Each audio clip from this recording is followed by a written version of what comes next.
પાટણ પ્રજાપતિ સમાજના ઈટોવાળા પરિવાર દ્વારા વર્ષોથી પરંપરા અનુસાર શ્રાવણ સુદ પાંચમના શુક્રવારના પવિત્ર દિવસે પાટણ સમીપ આવેલ ખીજડીયા વીરદાદાની ટોપલા ઉજાણી ભક્તિસભર માહોલમાં ઉજવવામાં આવી હતી। પાટણ પ્રજાપતિ ઈટોવાળા પંચ પરિવાર દ્વારા વર્ષોની પરંપરા અનુસાર શ્રાવણ સુદ પાંચમના પવિત્ર દિવસે પરિવારની કુંવાસીઓ દ્વારા શ્રી ખીજડીયા વીરદાદાનો પોતપોતાના ઘરે શ્રદ્ધાભાવથી જારમાંથી બનાવવામાં આવતા ઢૂંઢણ, લાપસી, રોટલી, ખીર અને અડદ મગની દાળના વડા નૈવેદ્ય સ્વરૂપે બનાવી પોતાના નિવાસ સ્થાનેથી ટોપલામાં નૈવેદ્ય ગોઠવી ટોપલાને માથા પર ગ્રહણ કરી પગપાળા અનાવાડા સ્થિત શ્રી ખીજડીયા વીરદાદાના મંદિર પરિસર ખાતે પહોંચી હતી, જ્યાં ઈટોવાળા પંચ પરિવારની અંદાજિત 500 કુંવાસીઓ દ્વારા પોતાના ઘરે તૈયાર કરવામાં આવેલ નૈવેદ્યને દરેકના ટોપલામાંથી પ્રસાદ સ્વરૂપે લઈને શ્રી ખીજડીયા વીરદાદાને અર્પણ કરી સમગ્ર પરિવાર સહિત વિશ્વની શુભકામનાઓ માટે પ્રાર્થના કરી ધન્યતા અનુભવી હતી।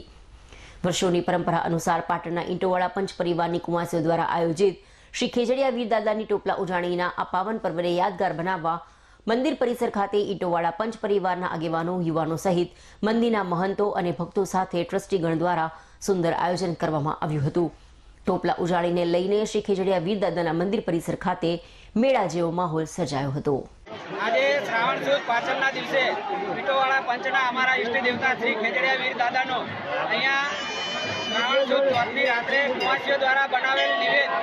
અહીંયા દાદાના ત્યાં ટોપલા સ્વરૂપે લઈ આવી અને તે પ્રસાદ અહીંયા ધરાવવામાં આવે છે। પ્રસાદમાં ખીર, લાપસી, ઢૂંઢણ, પૂરી અને રોટલી અને વડા તરીકે પ્રસાદ ધરાવવામાં આવે છે।